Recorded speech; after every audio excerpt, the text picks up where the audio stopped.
Bueno, si les parece, vamos perdiendo un poco. Eh, bueno, como decía hace un ratito, refuerzo un poco la idea. Porfa, los que puedan prender la cámara, suba muchos puntos. Yo después se lo paso a Gabriel y me dijo que sumaba puntos a la hora del parcial. Mentira. Pero nada, eso, suma bastante la participación, porque se valora, la verdad. Y aparte a varios los conozco de otros cursos o de la vida, así que de paso los mire. Eh, y nos reencontramos. Bueno, un poco, bueno, yo di una clase ya este cuatri a diferencia de otros di menos,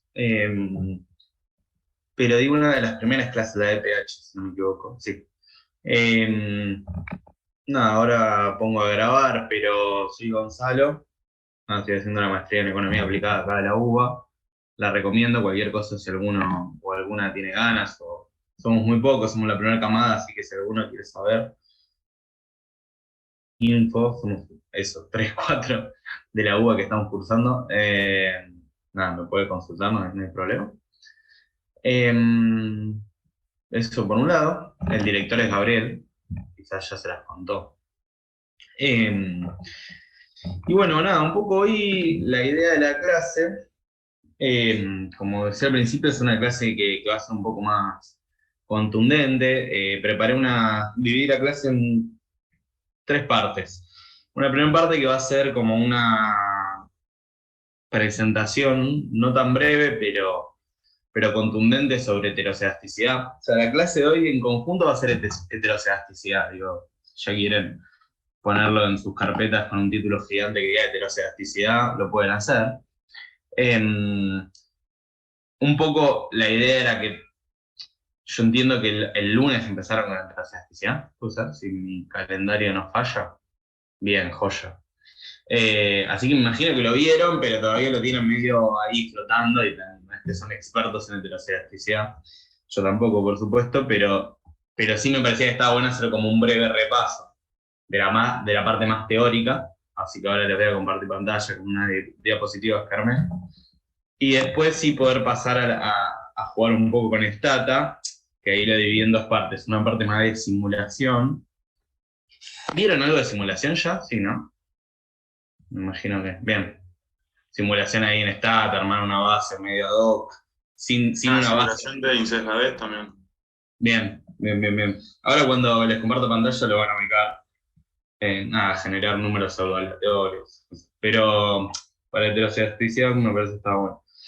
Bueno, eso y después una parte más, un poco más aplicada. Así que bueno, si sin más, les paso a compartir pantalla. Probando a ver si puedo compartir así. Ahí me están viendo formato de presentación. ¿Sí? Sí, Pues, impecable. bueno, yo voy a intentar meter esto, un repaso muy rápido, quizás vaya rápido, voy a grabar. Perdón. Recording in progress. Voy a hacer un repaso bastante rápido de cosas que seguramente ya al haber rendido el primer parcial las van a tener más aceitadas, eh, y las van a entender un poco mejor. Pero está bueno repasarlas como para entender un poco dónde estamos parados y de dónde surge este tema de la heterocedasticidad, ¿no? Nosotros hasta acá, hasta este momento, en realidad hasta el lunes que lo vieron con Gabriel, veníamos trabajando a partir del teorema de Gauss-Markov, con estimadores que cumplían los primeros 5 supuestos. Es decir, cumplían los primeros 4, que ya me imagino que los tienen más o menos al tanto, que son los que te hacen que nuestro estimador beta sea insesgado, ¿no? O sea, el mejor insesgador dentro de los estimadores posibles, de los lineales. Fíjense que los primeros 4 supuestos, linealidad de los parámetros, muestreo aleatorio, la no existencia de multicolinealidad, y que en promedio los errores condicionales en X se cancelen, o sea, sean cero. Esos 4 supuestos eran los que nos decían que la esperanza de mi estimador era mi parámetro poblacional, ¿no? Hasta ahí era un mundo donde teníamos un estimador insesgado, el mejor posible, no teníamos sesgos, pero además nosotros le agregábamos el quinto supuesto, que es el que a partir de ahora vamos a empezar a ver qué pasa si no se cumple, que es el supuesto de homocedasticidad. Que básicamente lo que nos dice es que nuestros errores se modifican cuando se modifican nuestras X en algún punto. O sea, la varianza del error cambia cuando cambia X. Deja de ser constante. Antes era constante con homocedasticidad, ¿no? Voy de vuelta para que se entienda. Hasta acá trabajábamos con una varianza del error condicional en X constante. ¿Cuál era la constante? Sigma cuadrado. A partir de ahora vamos a ver que eso puede no ser así. Que cuando se mueva nuestra X, nuestro error puede modificarse. Lo cual puede ser problemático. Imagínense que uno incorpora más años de educación a nuestro modelo de ecuación de Mincer y el error de nuestro modelo se incremente cuando pasa eso. Eso es un poco lo cual tiene sentido intuitivo. Vamos a ver ahora que es algo que pasa en la práctica. Ustedes dirán, bueno, ¿por qué lo estamos viendo ahora después del segundo parcial, cuando ya hicimos el TP, digamos, recién ahora nos existe todo esto? Bueno, hay un poco de eso. También vamos a ver que no es un problema tan grave como parece a simple vista, pero sí tengamos en cuenta esto. Que nosotros hablábamos de estimadores MELI o estimadores BLUE, los mejores estimadores lineales insesgados, no mercado libre, cuando hablábamos de estimadores que, además de cumplir los 4 supuestos, cumplían el quinto, que era que la varianza del error condicional en X era constante. Hasta acá, ¿todo bien? ¿Esto se entiende más o menos? Aunque sea la intuición. Ok. Perfecto, Gonza. Joya. Entonces, bueno, esto un poco ya se los dije. Una aclaración importante no les dije. Les subí ya al Drive estas diapositivas. Les sorbí el do file, por si quieren abrirlo para después tomar nota para la parte de Stata. Y les subí también, una base de datos sencilla para jugar un poco, que es la del Bullrich. Para que sepan que esto ya lo tienen. Entonces, bueno, un poco esto yo ya se los comentaba, pero cuando tenemos heterocedasticidad en algún punto, tenemos que los estimadores siguen siendo, esto es muy importante, los estimadores siguen siendo insesgados, pero no son los más eficientes. ¿Qué significa que no son los más eficientes? Que mi estimador no va a tener, mi beta, no va a ser el estimador de mínima varianza posible. Yo siempre quiero que mi estimador tenga la mínima varianza posible, digamos, porque quiero acercarme lo más posible a que mi beta estimado sea mi beta poblacional, ¿no? Pero si de repente tengo que mi modelo tiene heterocedasticidad, lo que me está diciendo es que, mirá, tu estimador puede ser sesgado, pero no es el mejor en términos de eficiencia. Hay otros que tienen menor varianza que el que vos estás estimando. Entonces, ¿por qué se da esto? Básicamente por lo que está escrito acá, que es que el error afecta a X. ¿Esto qué decir? Se ve afectado por X, perdón, al revés. A medida que X se modifica, que cualquiera de mis variables independientes, la educación, la experiencia, cualquiera, ¿no? De todas las que trabajamos siempre, si la persona es mujer o no, etc. A medida que eso se modifica, bueno, justo que en realidad con las variables DAMI no pasa. Pensémoslo con las cuantitativas, porque es más sencillo. A medida que se modifican nuestras variables cuantitativas, tenemos una modificación de nuestros errores. Entonces, ¿cómo lo vamos a ver esto? Lo vamos a ver con que en nuestro gráfico, nuestra nube de puntos, una X con una Y, una variable independiente con una variable dependiente, vamos a tener una dispersión muy grande en algunos segmentos de la X. O sea, ustedes van a ver, che, qué raro, acá cuando la persona tiene 10 años de educación, mirá lo que es la Y, nuestro salario. A 10 años de educación el salario tiene una variabilidad gigante, esto es raro, digamos. En general uno lo detecta así, ahora con los gráficos lo vamos a entender. Bueno, y lo importante es esto último, que no es, digamos, La heterocelasticidad es algo habitual que ocurre, que es en general en los papers se la trabaja siempre, cuando se trabaja las regresiones, se hace como una aclaración medio a la pasada de, che, esto ya lo testé, la heterocelasticidad, si tuve heterocelasticidad ya lo corregí, digamos, como algo metodológico medio a la pasada, pero que es importante hacerlo, ¿no? Porque si no, el estimador que estamos poniendo no es el que tenga la mínima varianza posible. Ahora vamos a ver cómo lo corregimos. Y un poco, me imagino que Gabriel se los contó. Y esto es lo que les decía del gráfico. Esto ahora lo vamos a graficar en Stata.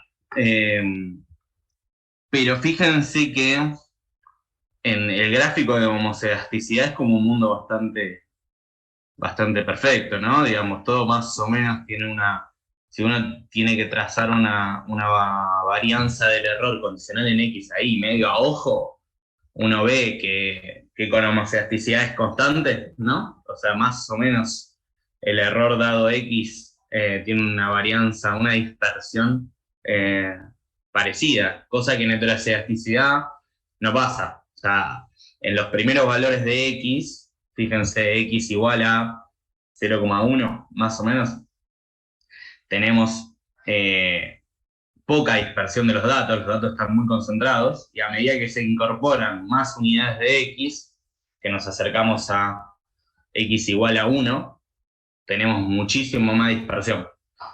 Esto es un poco cómo se ve cruzando las variables dependientes y con las independientes, ¿no? Cualquier cosa me interrumpe. Y acá es cómo se ven los residuos. Digamos, esto ya lo saben hacer en Stata, me imagino, pero yo a partir de esto, lo que vamos a hacer ahora en Stata en un rato es, bueno, acá tenemos las X y las Y. Bueno, a ver qué onda los errores, cómo los graficamos. Yo les decía, a ojo, acá en homoelasticidad, esto es el mismo modelo, no más que gráfico. Primero la X y la Y y después grafico el error. Digo, para que se entienda un poco lo que estamos haciendo. Miren un poco este gráfico de homoelasticidad. Yo les decía, a ojo, se ve que la dispersión del error parece constante. O sea, cuando yo la grafico es este gráfico de acá, de los residuos al cuadrado, lo que hago es graficar los residuos al cuadrado. Fíjense que la línea roja muestra un poco esto, muestra un poco que son constantes a lo largo del tiempo. Quizás se mueven lento, pero digo, a ojo parece que es constante.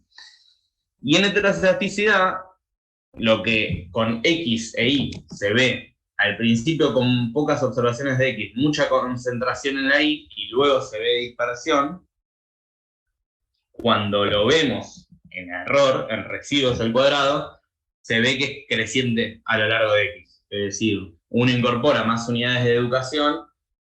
Bueno, mi error del modelo, digamos, del modelo que yo intenté explicar los datos poblacionales, se incrementa a lo largo de las X. ¿Se ve esto? ¿Por qué la línea roja es creciente? Es por esto, digamos, ¿no? A medida que pasan más unidades de X, mayor la dispersión de Y. Esto es la heteroelasticidad, digamos. Cuando vean serie de tiempo, que no les va a faltar mucho, imagínense esto con la variable tiempo en vez de la variable X. Esto puede ser un problema también. A lo largo de incorpora más unidades del tiempo, a medida que pasa más el tiempo, mi variable dependiente tiene mayor variabilidad. Pero hasta acá, ¿se ve esto, más o menos? Yo creo que gráficamente es una primera intuición. Bien. Bueno. Sí, Entonces, ¿cuál es el problema? ¿Por qué aplicaste el logaritmo de los residuos? Esto no lo comenté porque tengo las camaritas acá. No lo vi, me lo acordaba.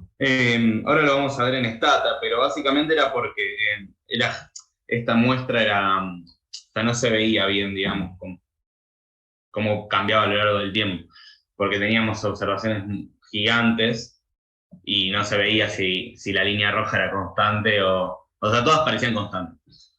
Ahora, no es una cuestión de suavizar las escalas, ¿no? De una, gracias.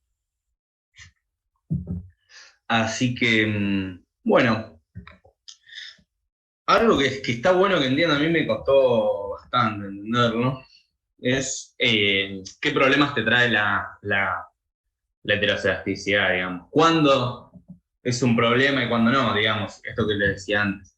¿Por qué recién en este momento del curso estamos viendo que esto es un problema, digamos, cuando ya hicimos un montón de cosas con regresión? Bueno, esto se debe a que el problema de la heterocedasticidad te puede generar problemas en si mi estimador que antes me daba significativo, se los digo así en criollo, en salida de estate, y ahora lo complejizamos un poco. Mi estimador que me decía, che, esto es significativo, por ejemplo, el efecto de la educación en el salario es significativo, puede estar mal esa medición si no corregiste por heterocedasticidad. ¿Por qué puede estar mal? Porque mi estimador quizás sea significativo por muy poquito, o sea, 0,09, por ejemplo. Mi p-value es 0,09. Entonces, mi estimador puede tener un intervalo de confianza más grande en algún punto y que caiga en región de no significatividad, digamos, porque no corregiste por heterocedasticidad. Y que cuando le haces la corrección, termina siendo no significativo algo que en realidad era significativo, ¿sabes?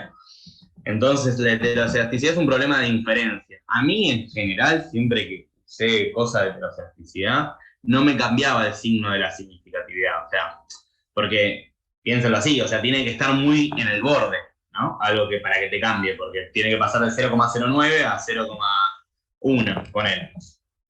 En general, si algo te da significativo, lo corregís por heterocedasticidad y también te da significativo. Y en general, el estimador no te cambia, sino lo que te cambia es el error estándar del estimador y el intervalo de confianza en el que está este estimador. Si a vos te dice, no sé, la educación afecta al salario entre 120 y 130 pesos, corrigiendo por heterocedasticidad te puede dar que en realidad es entre 115 y 135. ¿Se ve lo que digo? Entonces, la heterocedasticidad es un problema centralmente a la hora de hacer inferencia. O sea, ¿por qué? Porque te puede generar problemas en la significatividad del estimador y al no ser el estimador con mínima varianza posible. Perdón, Thompson, Sí. una pregunta. ¿Qué significa limpiar por heterocedasticidad? O sea, sacarle dejar de asumir el supuesto 5 a un Markov o cómo se hace? No, hay un método que no lo vieron el lunes. No tengo. Claro, por ahí sí, yo no fui a lo mismo. Okay. No, tranqui. No, yo ahora igual lo vamos a ver. No me voy a meter mucho en lo teórico de cómo es, pero básicamente es corregir los errores. Vos corregís los errores nada más. A través de los que se llaman errores robustos de White. Que ahora lo vamos a ver.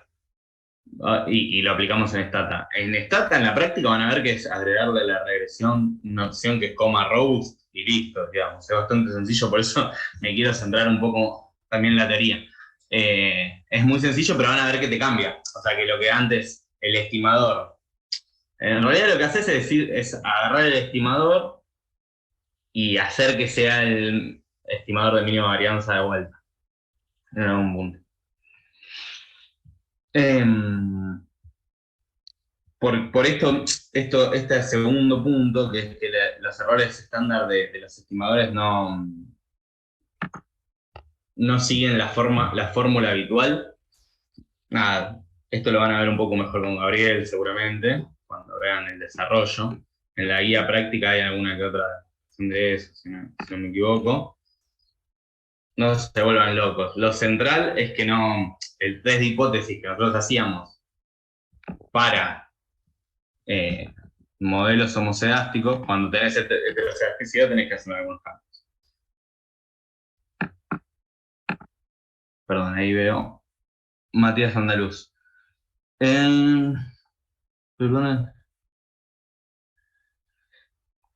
Puede cambiar del estimador, sí. En general, a mí, o sea, nunca me pasó que me lo cambie, sino que me cambie el intervalo de confianza y el error estándar, pero te lo puede cambiar, entiendo. No, justo en los ejercicios de que les traje para hoy, el estimador es exactamente el mismo. Si no me equivoco, ahora lo chequemos, pero sí. Pero te puede cambiar esto, te puede pasar que en realidad caigas en región de rechazo y que lo que para vos era significativo no termine siendo. Gonzalo, Sí, Una consulta, ahí no sería, o de repente lo estoy entendiendo mal, pero no sería que la varianza del estimador ya no es igual a la varianza. ¿cómo? Perdón. O sea, con homocedasticidad, la Sí. varianza del estimador sigue siendo igual a la varianza. ¿De dónde estás En el hablando? último, Creo la que en el última línea. PPT, o sea, en la parte de abajo, dice Ah, covarianza. Y debería ser distinto, ¿o no? sí, exacto. Tenés razón. Lo voy a corregir para. Sí, aparte muy evidente. Claro, como la varianza del estimador ya no es constante, depende de X, porque en algún punto lo que pasa es que tu error depende de X. Ahora lo vamos a decir entender mejor. Pero sí, ahora después lo corrijo eso y le pongo distinto. Gracias. Buen punto. Sigamos un poco ahora, se va a entender mejor cuando veamos los testeos. Yo creo que parte de esto se entiende bien con los test, digamos, con cómo testear que hay heterocedasticidad. Algo importante es, yo les decía recién, se ve afectado el problema de inferencia, o sea, vos podés tener un problema de hipótesis, por eso siempre es importante corregirlo por heterocedasticidad, pero no tenés un problema en términos de cómo calcular MCO, digamos, sigue siendo todo el mismo mecanismo que vimos hasta ahora. Hacer una regresión típica, el R cuadrado cumple el mismo rol, eh, todo es lo mismo, digamos, tu estimador va a ser insesgado, lo único que cambia es el error estándar del estimador, por eso hay que corregirlos para que D tenga menor varianza y que D eh, deje de generarte problemas de heterocedasticidad y puedas evitar un problema mayor si te termina dando que no sea significativo o viceversa. ¿Cómo diagnosticamos heterocedasticidad? Bueno, en general está bueno hacer este caminito de graficar los 9 puntos como hicimos acá.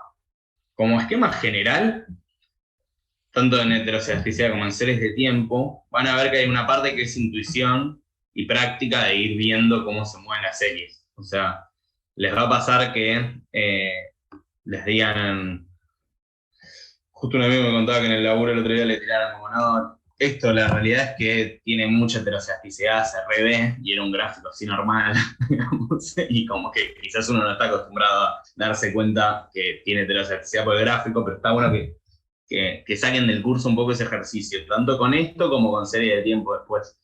Una primera parte, siempre antes de operar sobre las series, es observar gráficamente, a través de una 9 puntos o a través de un gráfico de líneas en serie de tiempo, van a ver ahora, pero en las próximas clases. Pero entonces, digamos, uno puede intuir y puede ir trabajando sobre una hipótesis que tengamos en nuestra cabeza a partir de la 9 puntos a través de graficar. No vamos a concluir. La conclusión siempre final la vamos a tener con algunos de estos tres tests que aparecen acá. Para el parcial en general, lo que yo recuerdo es que con un test que ustedes se sepan alcanza. Son tres distintos. La realidad es que son sencillos. O sea, no es que se tienen que matar aprendiéndose cada uno, digamos. Yo creo que, no digo que con las diapositivas que les doy ahora les alcanza, pero sí las intuiciones y qué dice cada test le va a alcanzar bastante, me parece. Así que pueden tranquilamente aprenderse los tres. Bueno, en general, todo lo que es heterocedasticidad, hay varias cosas de White. Hay dos test de White, el normal y el especial, y además la corrección de heterocedasticidad, como decía recién, es de White. O sea, se llama errores robustos de White. Así que apréndanselo. Como una persona importante. Ya no está entre nosotros, pero no, mentira, no sé la verdad. Entonces, esto se termina en 10 minutos y volvemos al mismo libro. Entonces, Breuch-Pagan. No sé si ya lo vieron con Gabriel. ¿Esto lo vieron con Gabriel? Los test. No sé cuánto profundizar. ¿No? Listo, bien. Entonces, seguramente lo vean en estos días y lo van a ver más matemáticamente, más desarrollado todavía. Yo le quiero dejar las ideas centrales. de cada uno de los P. A partir del supuesto 4 de Gauss-Markov, lo que se preguntan Reusch-Pagan es cómo llegamos a testear si la varianza del error depende de X, ¿no? Que es nuestro problema. A medida que se incrementan las X, o decrecen las X, se modifica nuestro error. Y eso te genera un cambio en la varianza del error. Entonces, a partir de que la varianza del error condicional en X por las propiedades de la esperanza, uno puede hacer que la esperanza del error menos la esperanza del error al cuadrado condicional en X sea igual a la esperanza del error al cuadrado condicional en X, no se vuelvan locos con esto. Piensen sobre todo eso, que la esperanza del error al cuadrado condicional en X es lo mismo que decir que la varianza del error condicional, es lo mismo que la varianza del error condicional en X. Entonces, uno puede llegar a ver la varianza del error condicional en X a través de la esperanza. Que recuerden que una esperanza condicional en X no es lo mismo que hacer una regresión de algo sobre X, ¿no? ¿Se acuerdan que cuando veíamos una esperanza condicional de I condicional en X era regresión de I sobre X? ¿Se acuerdan de esto más o menos?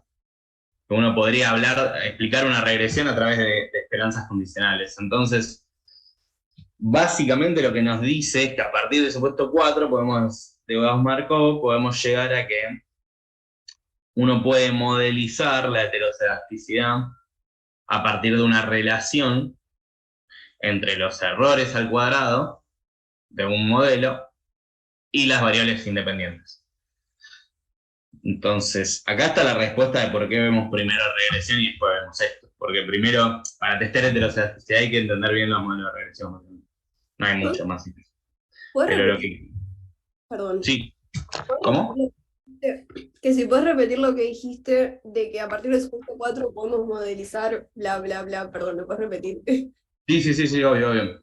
Lo que digo es, a partir del supuesto 4, uno puede decir que la esperanza del error al cuadrado condicional en X es lo mismo que la varianza del error condicional en X. O sea, en algún punto uno puede llegar a testear heterocedasticidad a través de ver qué relación existe entre mis variables independientes y mis errores al cuadrado, ¿no? Siempre al cuadrado para que queden positivos, para que se cancelen por arriba y por abajo, ¿no?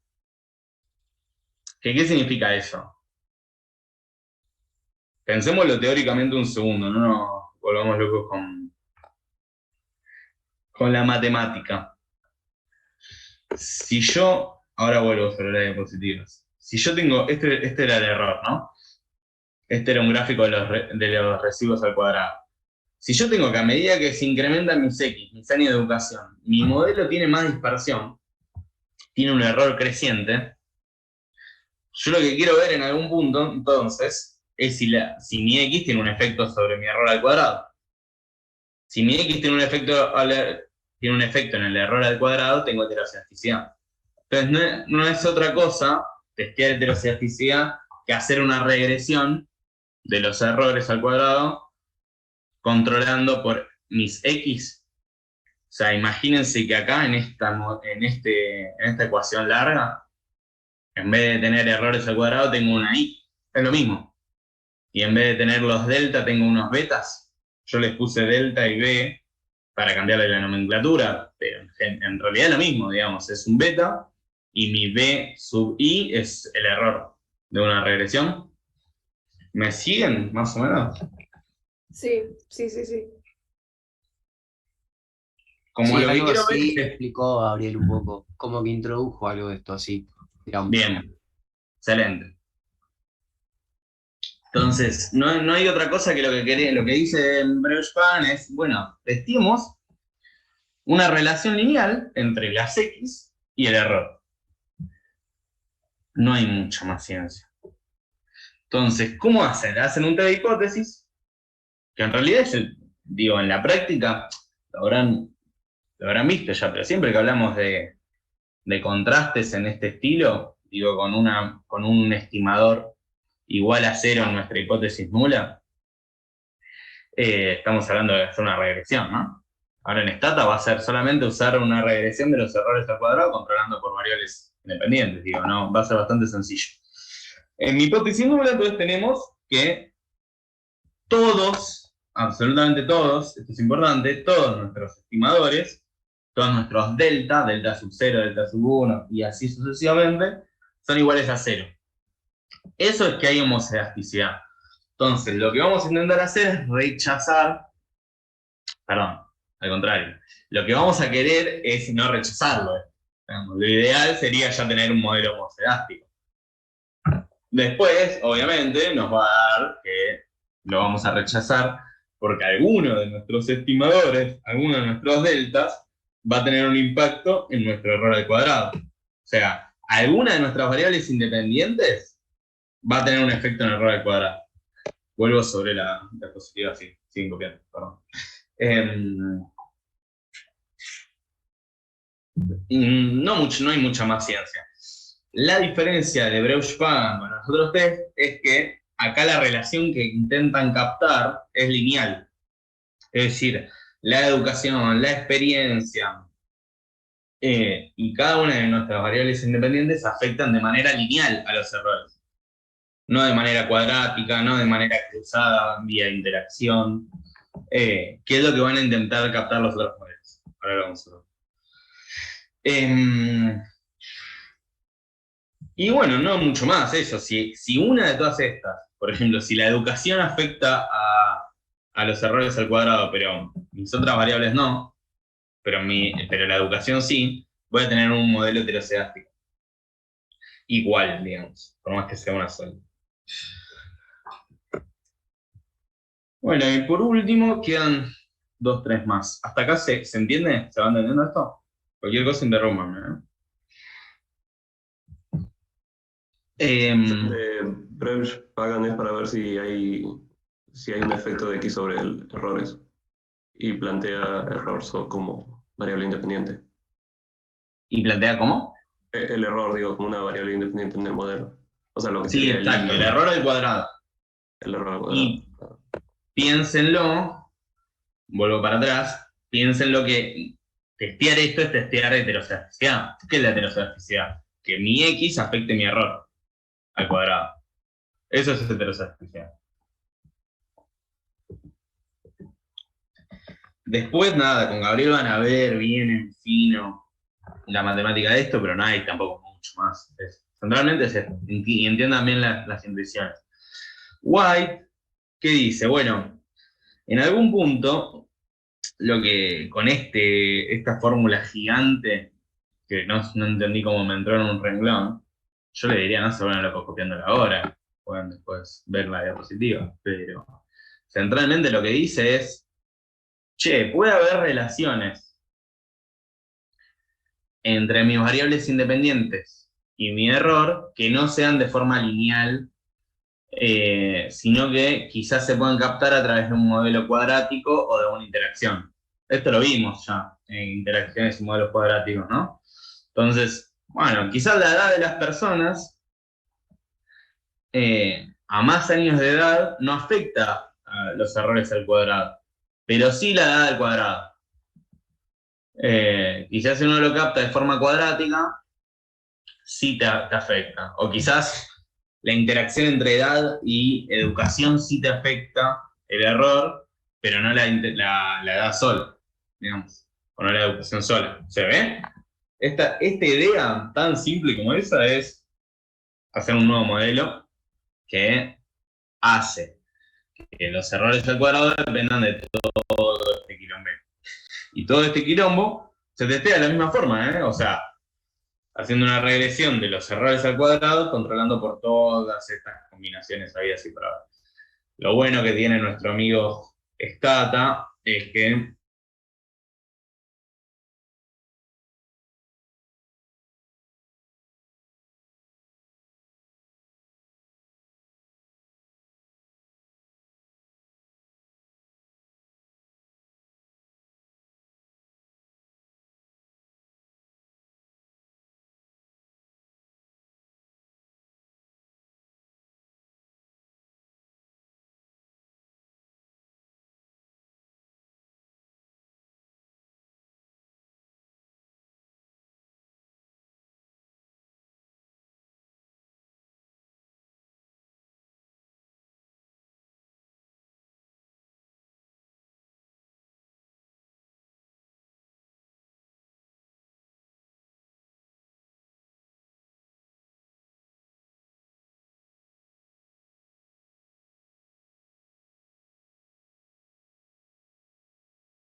Me quedé hablando solo, pero me di cuenta más rápido de lo que creía.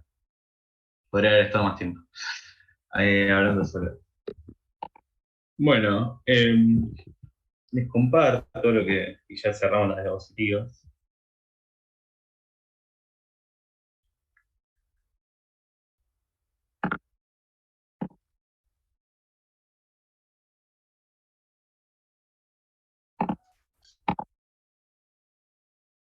Perdonen que estoy admitiendo un par más que están sumando. Y ya volvemos.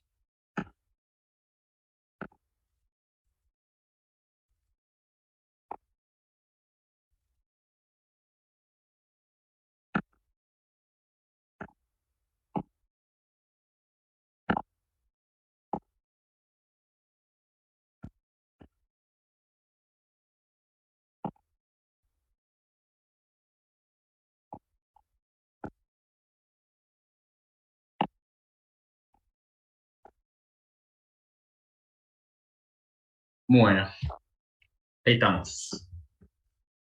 ¿Ven bien? Oye, Bien. Bueno, lo que les decía es, no hay mucha más ciencia con el test de White.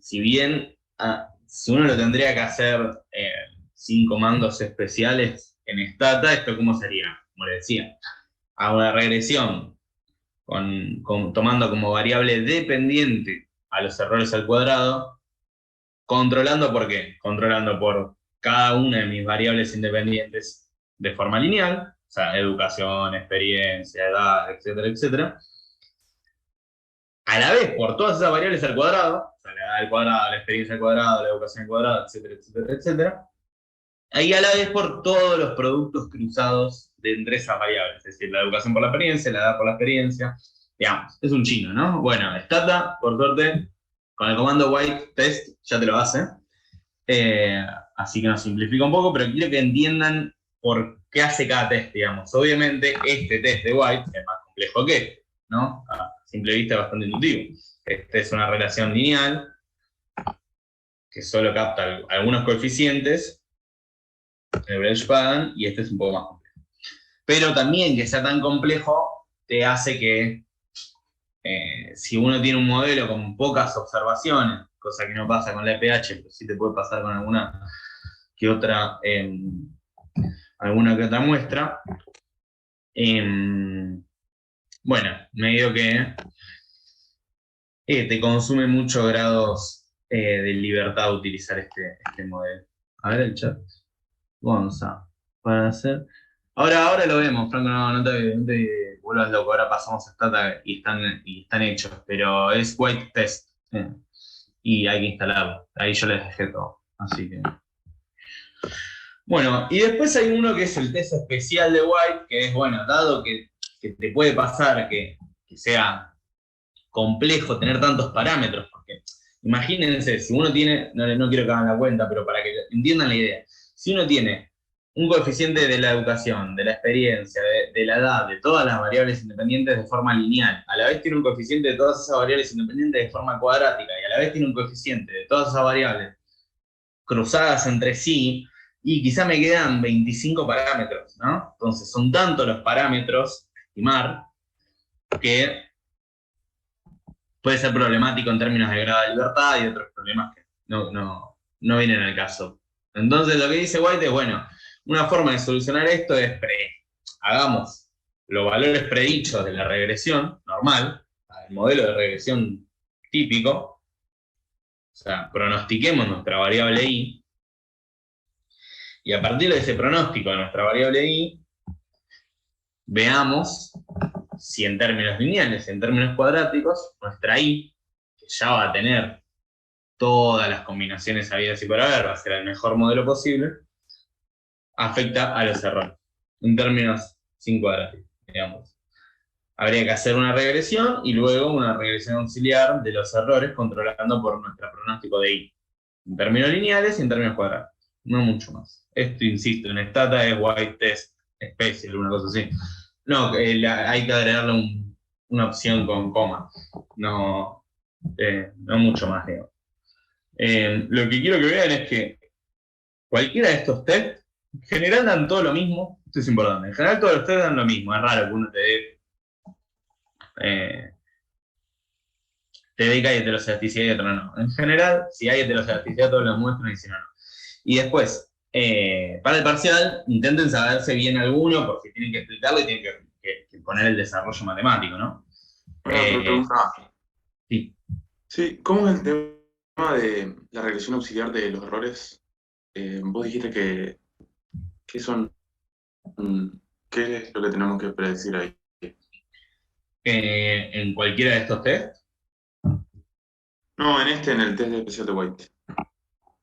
Vos dijiste que buscamos los valores predichos primero Recording in de la progress. variable independiente. Claro. Nosotros, en algún punto, pensarlo así. Esta I, pronosticada, ¿ven mi mouse? No, ¿no? Sí, se ve. ¿Se ve? Ok. Esta I pronosticada la enchufamos acá y la enchufamos en términos cuadráticos también. ¿Qué significa eso? Que estoy metiendo todas las relaciones habidas y por haber entre X e Y. Perdón, sí, entre X e Y. Entonces con eso ya estás captando cualquier efecto que pueda tener las X en los errores. Es una forma de simplificar.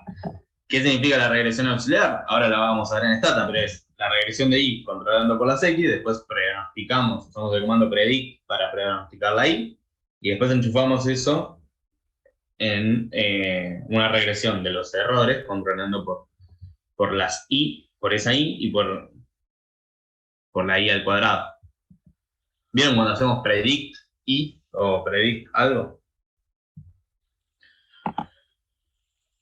Bueno, y veamos la solución, y insisto, todo esto después lo van a seguir viendo también con Gabriel, entonces quiero que lleguemos a ver bien todo lo de Stata, pero quería que repasemos esto.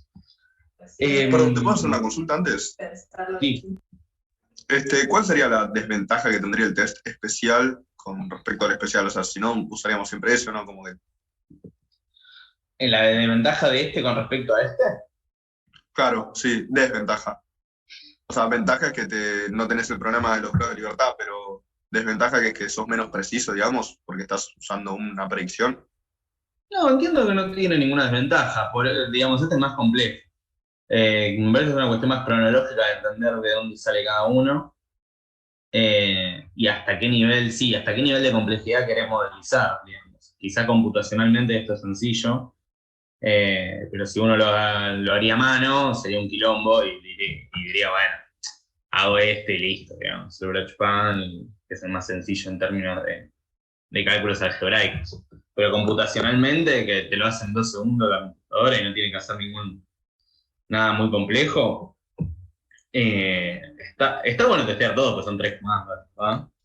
Sí, no, pero bueno, era porque nada, como que hablábamos de la ventaja, por ejemplo, que tenía el test de White con respecto al otro, y nada, como en eso mucha comparación entre estos dos, y entiendo que, o sea, siendo que no tiene el problema de los grados de libertad, no entendía por qué ver el otro. No, este es como bastante más piola, si se quiere. Bien, gracias.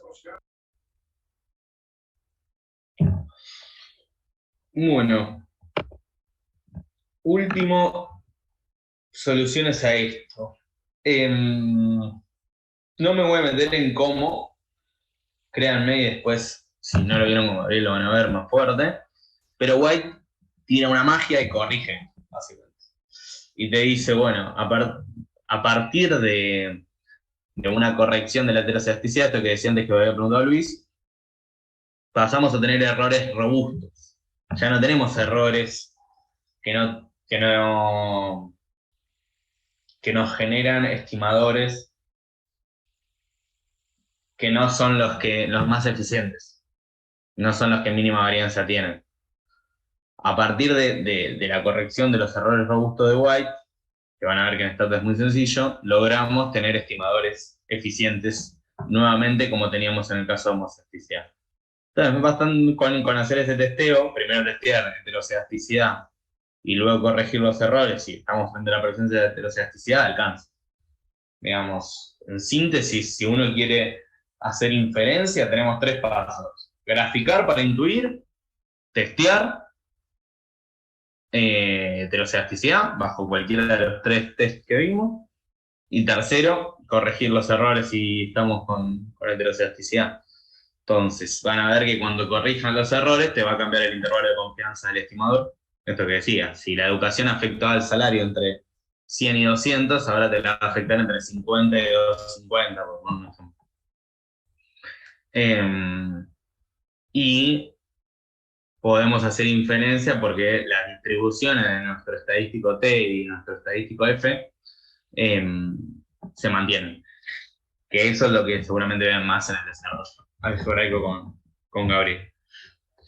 Pero quería darle los comandos y pasemos a Stata, si les parece. Ya creo que con esto tienen una muy buena base para entender lo que hacemos en Stata. ¿Te puedo hacer una pregunta, Gonza, antes de pasar? Sí. Ahí el cuarto ítem que dice chequear siempre a la hora de hacer inferencia. ¿Chequear qué? ¿A qué se refiere? Que mi estimador tiene heterocedasticidad. Digamos, mi modelo. Perfecto. O sea, Gracias. chequear heterocedasticidad.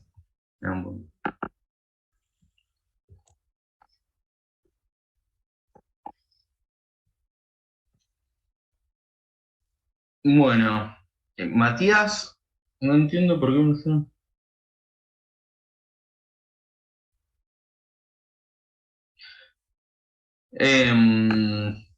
Y me parece que es lo que van a ver con Gabriel más en profundo. La verdad, no en desarrollo detallado, no sabría decirte.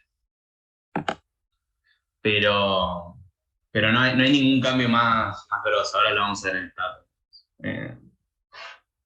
Es una buena pregunta que le pueden hacer a Gabriel cuando vean el desarrollo de lo que hace White para corregir los errores, pero no me quería detener mucho en esto y no lo preparé en detalle.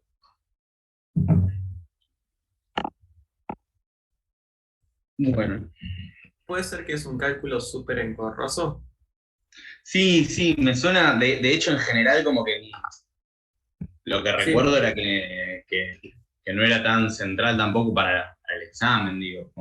No, porque Gabriel habló algo del teorema de White y dijo, no me acuerdo bien qué era puntual, pero como que dicen, es accesible a la lectura para leerlo, pero tenés que sentarte un par de horas leyendo el libro, como diciendo, ni se les explico porque no las van a casar. Ok, sí, puede ser, tranquilamente. Puede ser. Yo o sea, ahora lo van a ver bien en fino, pero Stata la realidad es que es bastante piola para eso. Bueno, están viendo ahí Stata y ahí ven mi Duffel, ¿no? Pero venimos dividiendo el tiempo, perdón, si pero quiero asegurar, ¿vieron? Cuando uno quiere asegurar los resultados, saber que llegamos bien y después, cuando vea que llegamos bien, podemos pelotear un poco más. Primero, quiero que simulemos un poco y que veamos cómo hice los gráficos de homocedisticidad y heterocedisticidad que vimos hace un rato. Yo en general no soy tan fan de la simulación, me gusta más trabajar con cosas aplicadas, pero es cierto que para estas cosas en particular y en la guía práctica de ejercicios les pone una pregunta a Gabriel sobre simular con heterocedasticidad, entonces dije, bueno, matemos 2 pájaros con un tiro, cedamos un poco en la discusión teórica y démosle un changüí a la simulación. Entonces, voy a mostrarles lo que vamos a hacer. Primero, obviamente, voy a borrar la memoria. Después voy a setear un número semilla. ¿Esto lo vieron? Lo de setear un número semilla. ¿Saben de lo que hablo cuando hablo de eso? Sí, lo mencionó Gabriel por arriba. Sí. Ya para Genial, obtener bueno. Resultado. Excelente. Cuando lo vi en la maestría esto, las clases las da Martín Trombetta, quizás lo ubican del curso de verano o de algún lado, que es muy gallina, y él ponía 9/12/18 acá, o sea, 9 de diciembre de 2018, por el día que pasó lo de Madrid, Y yo lo copiaba como un gil, la verdad, y no entendía bien por qué. Entonces dije, bueno, vamos a hacer un poquito homenaje al Gordo Ortigosa, que se retiró este fin de semana, y les puse como número de semilla esto acá, 0471. Bueno, es medio raro, pero acá parece que dice Ortigosa. Pero no se vuelvan locos, digamos. Es un número de semilla, puede ser cualquiera. Es para que los gráficos siempre me salgan iguales. Eso, ¿no? Y después lo que voy a hacer es setear 1000 observaciones, ¿no? Entonces, fíjense, corro esto y todavía en mi base de datos no hay nada. Una pregunta, entonces el número de semilla no es tan importante. Pueden poner el que quieran, eso es lo que digo. Yo puse Ortigosa en número, ustedes pueden poner 9, el 12, el 18 son gallinas o lo que quieran. ¿Y qué voy a hacer? Voy a generar primero una variable que se llame X, que se distribuya de manera uniforme. Como estoy trabajando con números pseudo aleatorios, lo que voy a tener es, voy a simular que mi X vaya entre 0 y 1. Y luego voy a hacer otra variable que se llame U1, que sean los errores, que se distribuya de forma normal con este comando. R normal, que tenga una medida 0 y fíjense, acá, véanlo gráficamente. Y una normal 0 a 1 típica y una X que va de 0 a 1. Fíjense que esto es pseudo aleatorio, no es exactamente aleatorio completamente, porque las computadoras ni los humanos pueden replicar la aleatoriedad, pero fíjense que se parece bastante, digamos. Este está casi llegando a 1, pero en general tengo 1000 observaciones que van la X entre 0 y 1, y un error que se distribuye de forma normal. Esto lo podemos chequear con el comando density que te hace la densidad del kernel, digo, así muy sencillamente.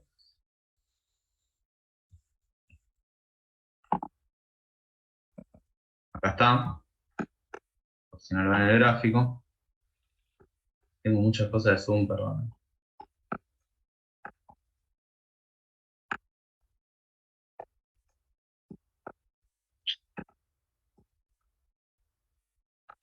Ahí estoy. Fíjense que, nada, a ojo, estos errores se distribuyen de forma normal. Lo cual es importante porque para la homocedasticidad va a ser importante. Y luego lo que voy a hacer es armar otra variable que sea mi modelo I1, que va a tener ¿Gonza? una, sí. Perdón, ¿qué es el K-density? Es una función de densidad de kernel, se le llama. Uy. Es una forma típica de ver la distribución de una variable. Sí, en general la carrera no se ve mucho. Pero básicamente es eso, es ver la distribución. Es una función de distribución, de cómo ver la distribución de una variable. Acá a ojo veo que es una distribución normal, más o menos. ¿Se ve? Gracias. Sí. Bueno, y lo que les decía es, voy a generar una variable que sea I1 y una variable que sea I2. Atención a las dos. I1 va a ser 1 más X, o sea, va a depender de X, que era X, mi variable que va entre 0 y 1, y UI, 1 digo. U1 que era los errores que se distribuyen de forma normal. Pero mi variable I2 va a tener otro término de error, U2.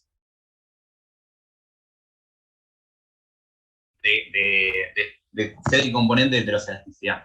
¿Por qué? Porque fíjense cómo la genero U2. Acá estamos jugando a ser Dios, ¿no? O sea, todo esto es...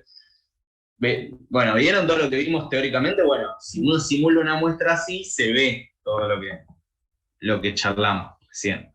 Entonces, fíjense que si yo a mi variable I2 le enchufo un término que se llame U2, que este término U2 dependa de X, o sea, ¿qué es este término U2? Es 1 por 0,1 más X. O sea, este 0,1 es lo mismo, digamos. Lo importante es que vean al cuadrado todo esto.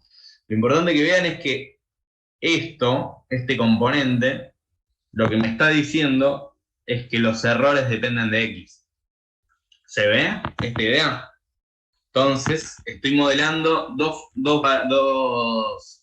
modelos. Uno que es I1, que no depende, que los errores no dependen de X, entonces son homocedásticos, y uno que sí dependen de X, que son heterocedásticos. Entonces, con esas dos variables, con esos dos modelos, vamos a poder graficar lo que les mostré en las diapositivas.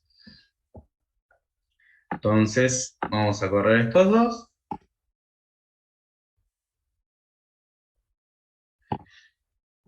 Y acá tenemos nuestras dos variables, ¿no? Así a ojo no nos dice mucho, pero sí, si lo vemos gráficamente, van a ver.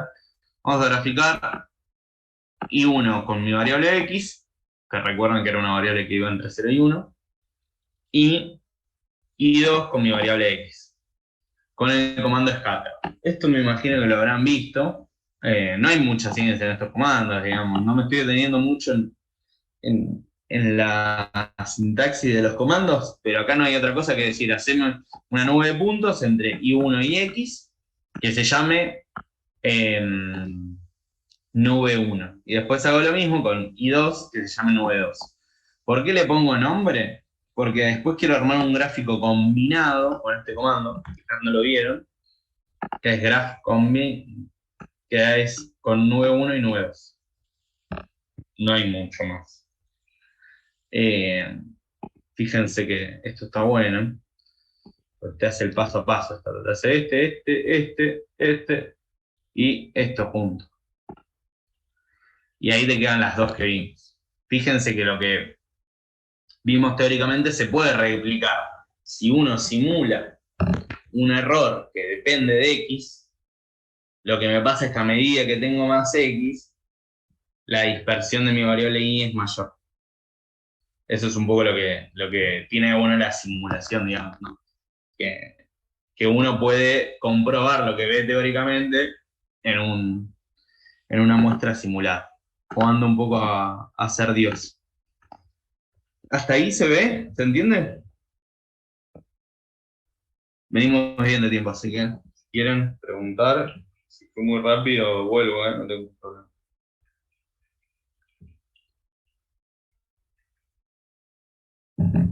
Bueno. Ahora veamos un poco si efectivamente esta heterocedasticidad la podemos testear de otra forma, ¿no? Si podemos, porque hasta ahora estamos intuyendo, ¿no? Estamos intuyendo con la seguridad de que armamos algo que tiene heterocedasticidad, ¿no? En realidad es una intuición medio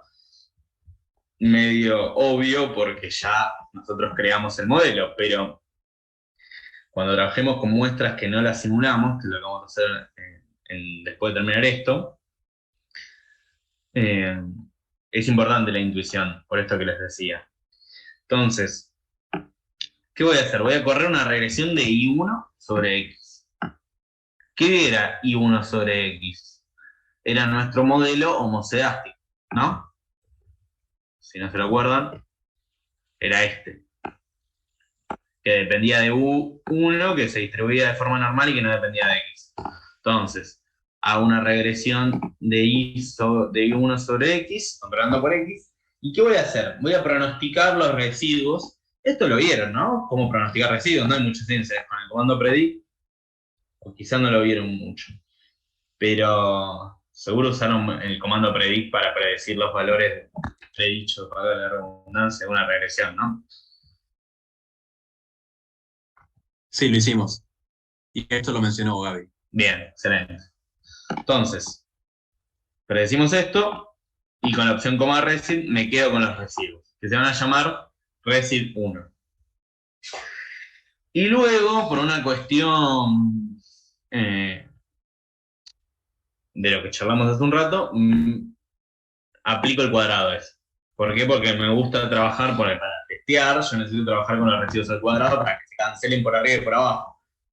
Digamos, porque si tengo un error por abajo o por arriba, si me equivoco 10 por arriba y 10 por abajo, se cancelan y da 0, ¿no? Entonces, eso no me estaría captando el error de la regresión. Entonces lo tengo que poner al cuadrado no para que se cancelen, para lo contrario, para que no se cancelen, digamos, para que cualquier dispersión de datos pueda ser medible. Entonces, bueno, voy a correr todo esto. Y después lo que le voy a hacer es aplicarle los logaritmos.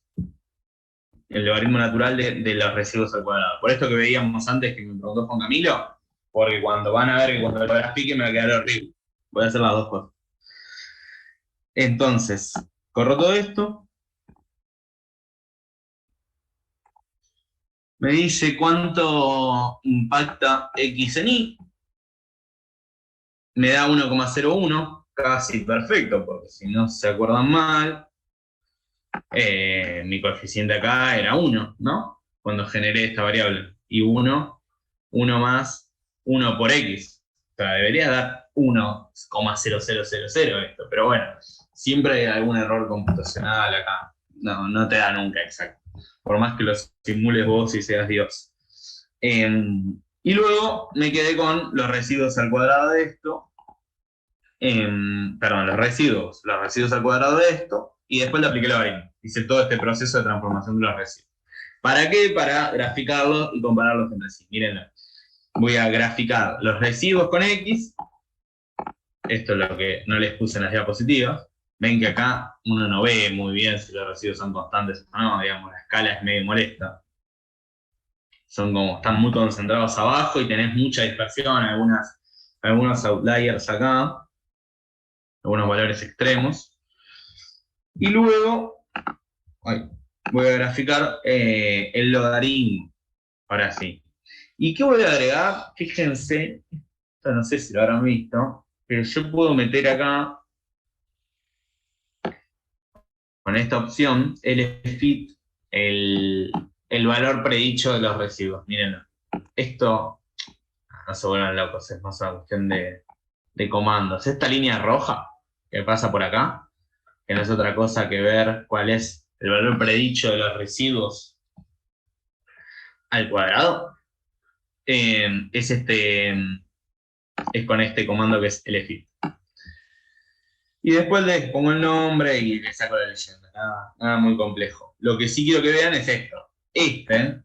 Que sale de mi modelo 1, mi modelo homocedástico, se ve claramente que es constante los errores a medida que incorporo más unidades de X. Obviamente los generamos nosotros, ¿no? Y ya lo sabíamos, pero para que vean un poco cómo jugar un poco con esto. Y luego voy a hacer exactamente lo mismo, no me voy a meter mucho los comandos, con mi modelo 2. Mi modelo 2 era el heterocedástico, el que tenía este componente de error al cuadrado que dependía de las X.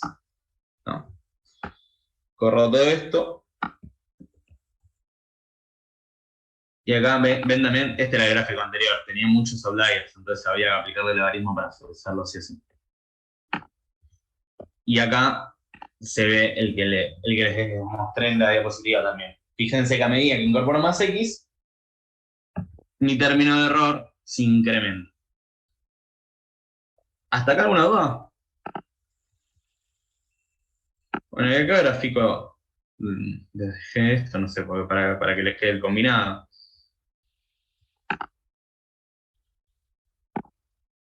Estos dos combinados. El constante, el de la izquierda es la serie con homocedasticidad y el de la derecha con tensión. Bueno, veamos el test de White. Hay varios comandos, varios métodos. Acá yo ya lo tenía armado esto así, entonces les dejé como un solo método, que es como un testeo más general de heterocedasticidad, por default que te hace Stata. Y después acá, más adelante, vamos a ver uno por uno. Van a ver que todos dan lo mismo, pero para que se entienda un poco qué hace. Entonces, son comandos, lo de testeo de heterocedasticidad, son comandos post-estimación, ¿no? Vieron que... esto se termina en 10 minutos, bueno, cuando termine, volvemos a un... Vieron que hay algunos comandos como el predict, o en este caso el de heterocedasticidad, que son comandos post-estimation. Uno tiene que correr la regresión y luego meter el test. Entonces, corro todos juntos. Fíjense que por default te hace el Brecht-Pagan. ¿Qué te dice esto? A ver, acá tenemos la regresión. Acá te dice que el p-valor es un test de chi cuadrado, que el p-valor no te alcanza para rechazar la hipótesis nula, ¿no? Si esto fuese 0,00000, por poner un ejemplo, si fuese de este estilo, el resultado del test, uno podría decir, entonces, no existe un efecto, mejor dicho, sí existe un efecto de las X en los errores, ¿no? Entonces estamos frente a la presencia de heteroscedesticidad. Acá, como esto es distinto de 0, uno no puede rechazar la hipótesis nula. ¿Ven mi diapositiva acá? No. Les compartí solo esta. Bueno, ¿recuerdan que mi hipótesis nula era que todos los deltas eran iguales a 0? Delta 0, delta 1, delta 2, delta 3, etc. Entonces, para rechazar esa hipótesis nula, tengo que tener un p-valor que sea igual a 0,0, a 0,1 o menos. Como tengo un p-valor mayor a 0,1, no puedo rechazar la hipótesis nula. Y tenemos una serie homoscedástica, que es un poco lo que creamos nosotros, así que ya lo sabíamos. Si nuestra creación divina nos dio bien, si uno hace lo mismo, pero para el modelo 2, debería darte menor a 0,1, ¿no? Debería haber heteroscedasticidad, nosotros mismos la generamos. Y ahí corriendo el comando, vemos que sí, que efectivamente acá, mira, perfecto, 0,000. Rechazo con una confianza del 99% que el modelo tenía homoscedasticidad, entonces rechazo la hipótesis nula de homoscedasticidad y digo que parecería que el modelo tiene heteroscedasticidad, lo cual es exactamente lo que generamos, así que perfecto. ¿Se entendió eso? Una pregunta, ¿qué estadístico, o sea, entiendo que distribuye como chi cuadrado por lo que acabas de mostrar, pero ¿qué estadístico estaríamos usando? O sea, ¿cómo lo confeccionamos? ¿En este de acá? Claro, sí. En este de acá es con un chi cuadrado, si no me equivoco. Pero este es medio el de default de Stata. Se los dejo para que lo tengan. Ahora van a ver con los otros test, que son los que vimos recién, cómo lo hacen con el Brushband, con el especial, el white y el especial de white. Esos cada uno usa distintos, usan LM, F. O sea, es parte de lo que verán más en detalle con Gaby, supongo. Pero fíjense, si ustedes buscan test de heteroscedesticidad, fíjense que acá también te mete como un hook Weisberg, que la verdad nunca lo escuché. Pero digo, hay muchos test de heteroscedesticidad. O sea, y van a ver que todos dan lo mismo. Siempre está bueno chequear uno, dos.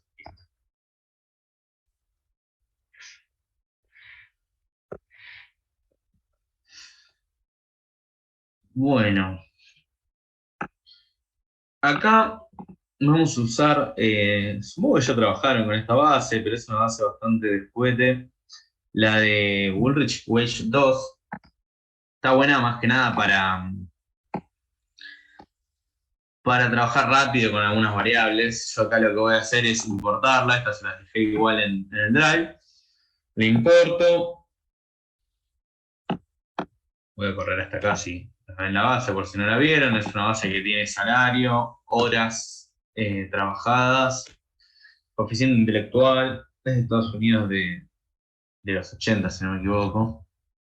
Año de experiencia laboral, año de educación, año de experiencia en el mismo trabajo. Edad, si la persona está casada o no, si la persona es negra o no, si es del sur o no, si es de área urbana o no, bueno, hay varias cosas, está buena para trabajar con Mincer, pero yo más que nada lo que quiero es ver el tema de heteroscedesticidad. Entonces me voy a quedar con el comando keep, me quedo solamente con el salario, la educación y la experiencia de la persona. Entonces ahora tengo esta pequeña base nada más. Y vamos a hacer una regresión de los salarios controlando por la educación y la experiencia, y luego uso el comando predict para predecir los residuos. No hay mucha más ciencia. Como venimos viendo, ¿Qué me dice esta base? Me dice que al aumentar un año el nivel de educación de las personas, el salario en dólares se incrementa a $76, ¿no? La experiencia tiene un efecto en términos de magnitud un poco más chico, porque al aumentar un año de experiencia laboral, el salario se incrementa $17, y tenemos una constante que está al borde de ahí de ser no significativa, sobre todo negativa, así que es medio rara, pero bueno, es habitual. Lo importante es que yo acá predecí los residuos, ¿no? Esta variable U es los residuos de mi modelo, que es lo que quiero testear a ver si tiene heterocedasticidad, es decir, si estos residuos dependen de la educación y de la experiencia, ¿no? Si la experiencia y la educación influyen en mi error de pronóstico, bueno, vamos a tener que corregir. Todavía no hicimos la corrección de White. Y acá les dejé otro comando que es para graficar residuos directamente, fíjense, rbplot. Toda tiene esto que de repente uno va encontrando cosas. Fíjense que estos son los residuos de la educación en mi modelo, ¿no? Fíjense que no parecen ser constantes. Algunos sí, pero bueno, no está muy claro. A priori no parecen ser constantes. A lo largo de incrementar más la educación no parece que siempre tengas el mismo error. Lo cual es bastante lógico, ¿no?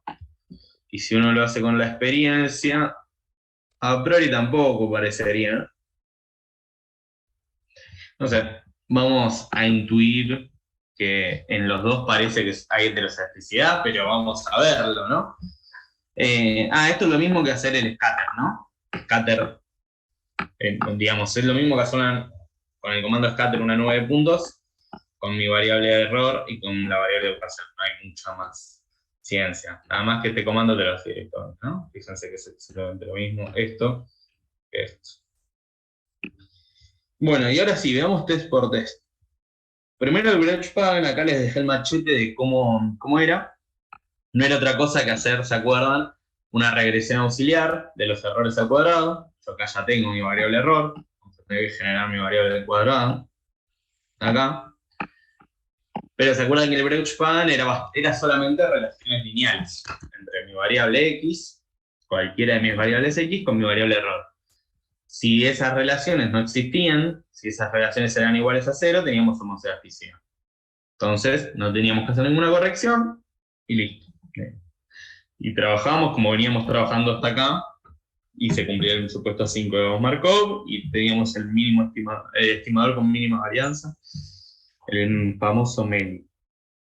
Entonces, ¿cómo lo hacemos? Bueno, vamos a hacer el test Breuer Pagan a mano, directamente, para entender un poco lo que hacemos.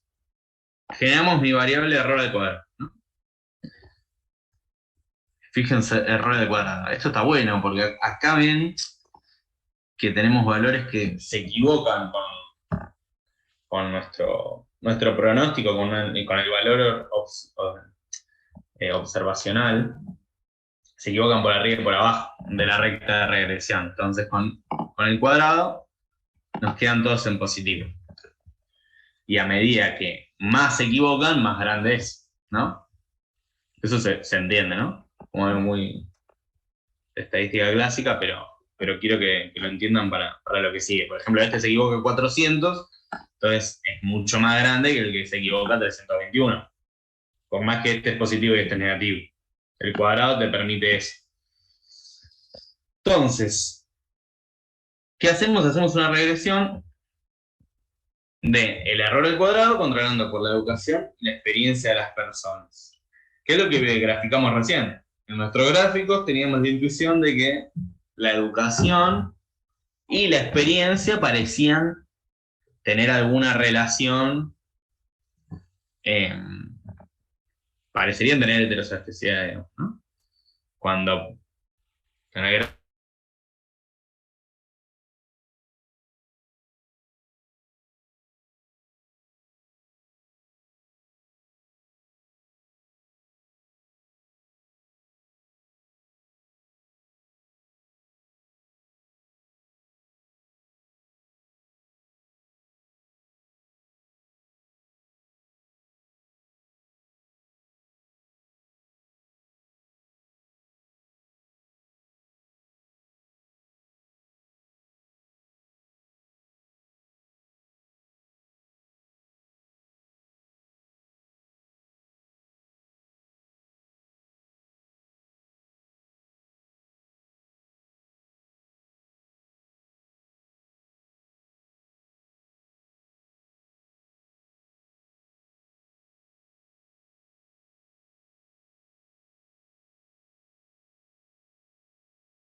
Ya varios sabrán de esto, pero bueno.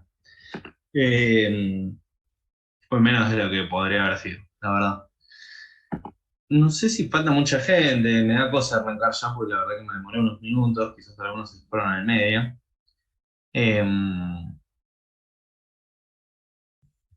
Pero bueno, si quieren, vayamos de a poco. Vamos repasando un poco. Si tienen algún grupo o algo y quieren mandar que el pibe este 11 ya volvió, pueden hacerlo.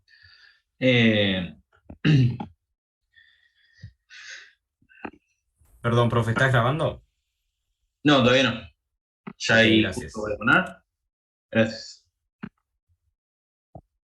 Recording in progress. Ahí estamos.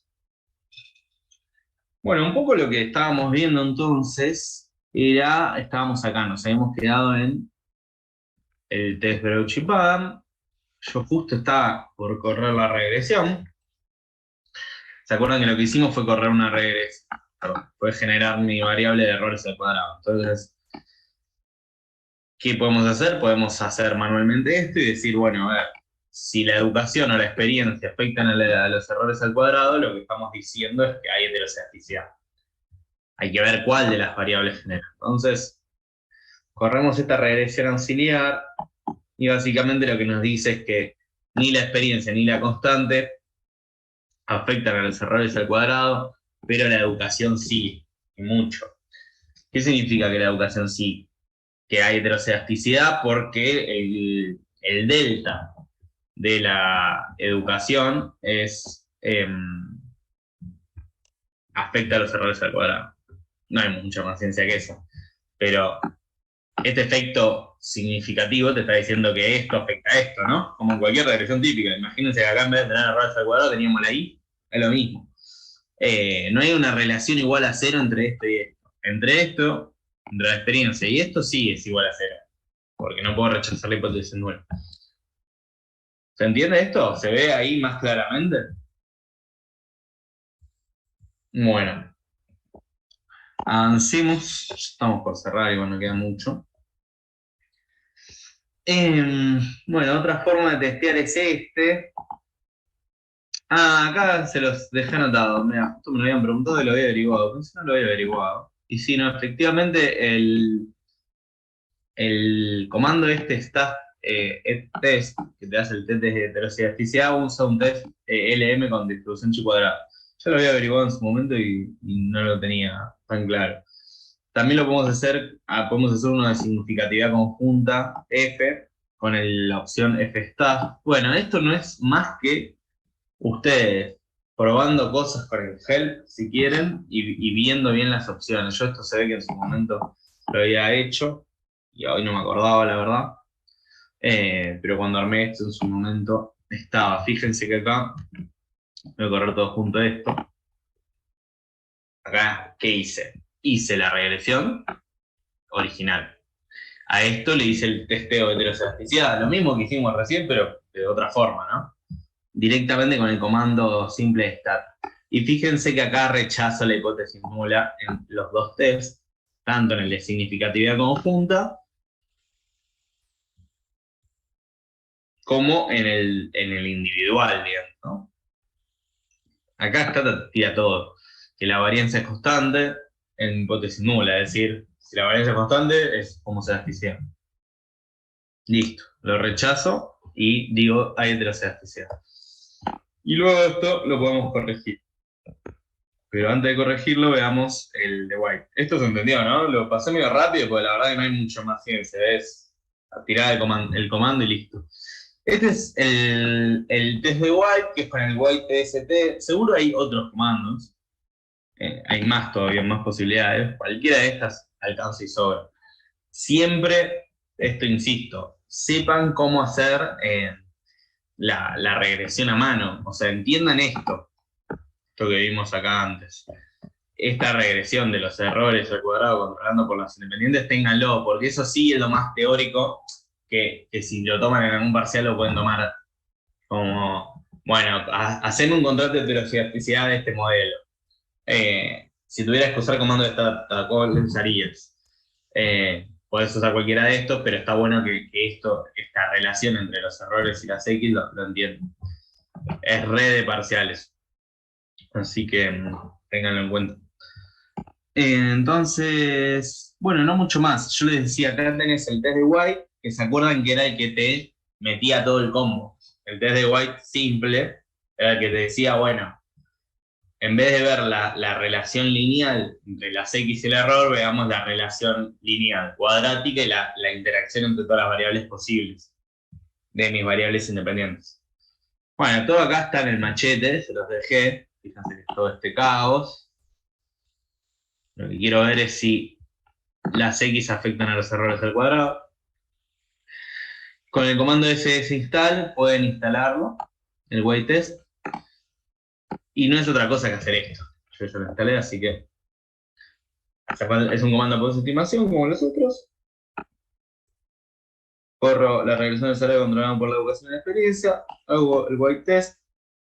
Y me dice que rechazo la hipótesis nula de que hay homoelasticidad, entonces tengo heteroelasticidad.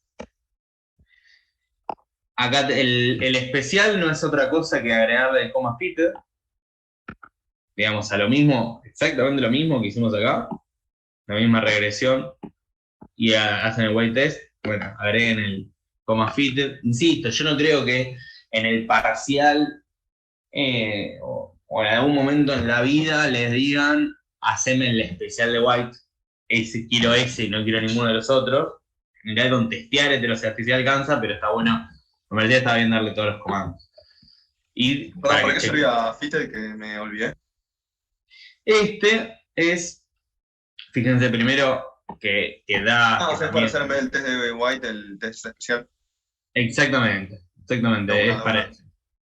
Acá Stata te lo clara, te dice el test especial de White, con también un test de chi cuadrado y también rechaza la hipótesis nula. Fíjense que todos los p-values no son iguales, pero en todos, todos te dicen, che, acá hay una heteroelasticidad. Y para finalizar, ¿cómo corregimos esto? Y es muy difícil.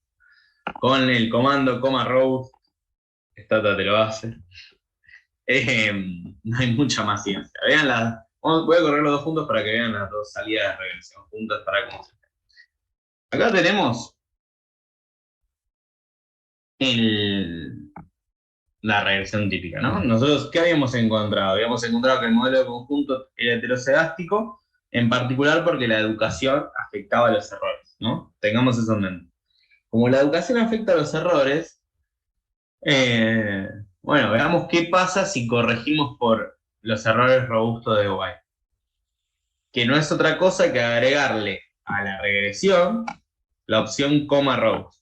Y listo. Con eso, los errores estándar de la regresión, los errores estándar de cada estimador se van a modificar. Fíjense que ahora tenemos mayor error estándar en la educación. Es decir, si uno corrige por White tenemos mayor error, un intervalo de confianza más grande, justamente, pero sabemos que nuestro estimador va a estar en esta región.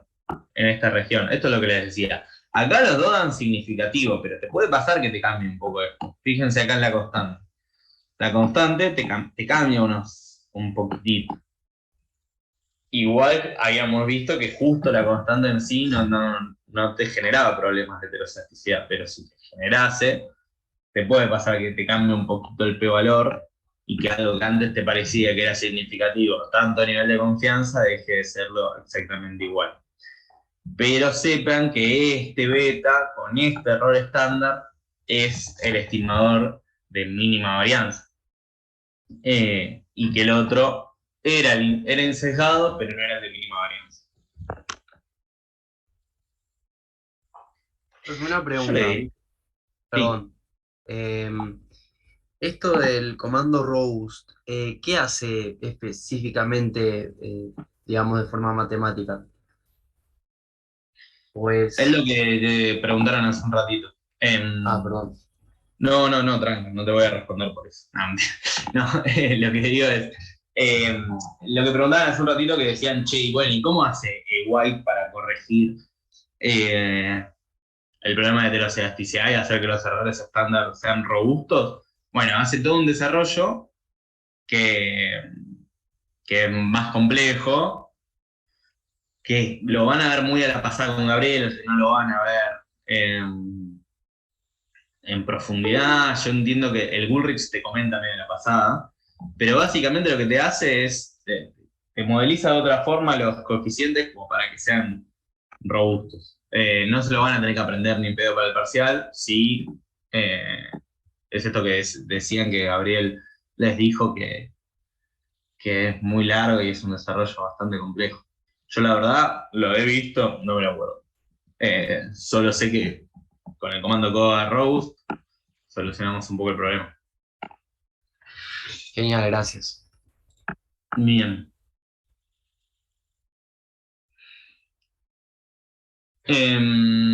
Ahí Nico hace otra pregunta por el chat, que es qué devolvería Stata si no hay heterocedasticidad y corregimos los errores. Bueno, lo podemos probar con nuestro modelo anterior.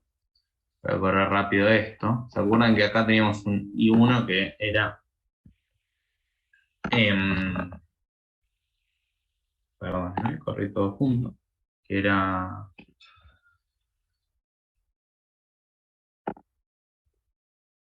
homocedástico. Voy a hacer la misma regresión. Eso sí. Y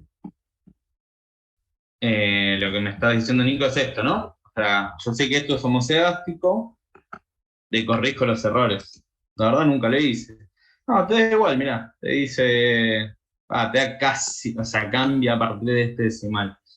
Lo cual tiene sentido, digamos. O sea, hasta llega un punto que hay errores así más computacionales, pero en general te debería dar que si es homocedástico, los errores son pasión.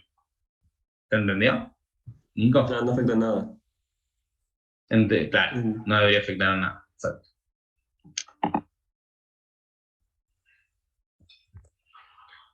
Bueno, no hay mucha más ciencia que esto, ¿eh? Parece sencillo, en general. Suele haber confusiones, porque la matemática, la parte más teórica de todo este tema se confunde. Dejo de grabar. Recording stopped.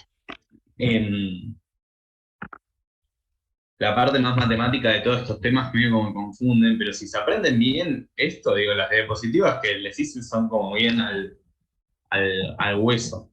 Yo entiendo que la parte teórica de eso el tema con clusters. Perdón, acá Nico pregunta cómo sería el tema con clusters. ¿Eso lo vieron ya? Yo no lo preparé. Mencionó Gabriel en la clase. Ok.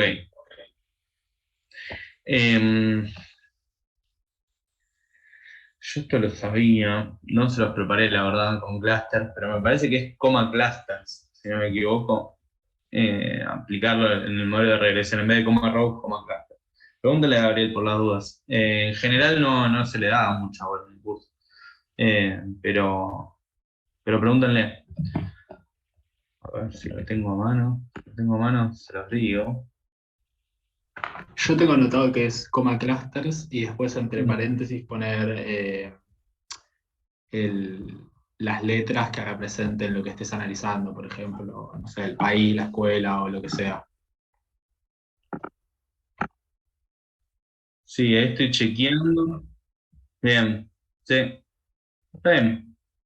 Excelente. Sí, a ver. Hay varias variantes de esto. Yo creo que es un tema que tiene una vinculación entre la teoría y... Ah, sí, perdón. Ahí estoy chequeando, sí, exacto. Cluster y entre paréntesis la variable que queremos usar.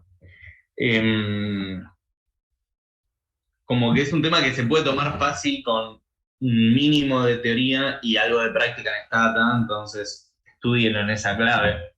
O sea, es un tema que puede entrar... Che, explícame los comandos, cómo harías esto. Nada, como recomendación, sugerencia. Y en general es un tema que a veces queda como para el primer parcial. Si queda para el primer parcial, que como que se vincula mucho con los otros temas. Digo, si lo tomás en el primer parcial, ¿cómo tomás esto? Y haces un modelo de regresión, qué sé yo, y al final decís, contrastame heterocedasticidad. Acá, al quedar para el segundo parcial, les va a quedar más en el aire. Entonces se le puede desarrollar un poco más en esto, en vincular teoría con práctica. Pero bueno, falta mucho, no quiero tirarles tantos tips, pero para que lo tengan en mente, ¿no?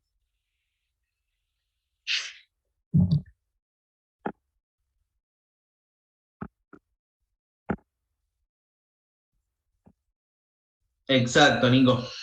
Exactamente eso. Si además yo agregaría un punto cero, que es graficar una nube de puntos, como para intuir, y para que se vayan acostumbrando a ese método. Porque es re del segundo parcial que en el parcial en sí haya gráficos. Está yo lo que recuerdo, como tomar ahora ni idea, no quiero venderles humo, pero puede pasar tranquilamente que haya gráficos y que ustedes, al ya saber bien cuándo un gráfico tiene heterocedasticidad o una serie de tiempo parece estacionaria, pueden ver rápidamente y a partir de eso ya tener una buena intuición para terminar de responder, confirmándolo siempre con los contrastes.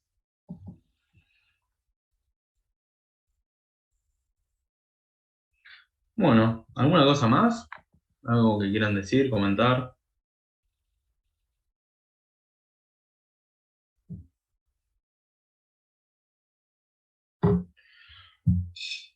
Bueno, espero que se haya entendido. Cualquier cosa me dicen. Y nada, descansen y cierren bien el día. Después les mando la clase grabada. Muchas gracias. Muchas gracias, profe. Muchas gracias, saludos. Muy buena la clase. Chao.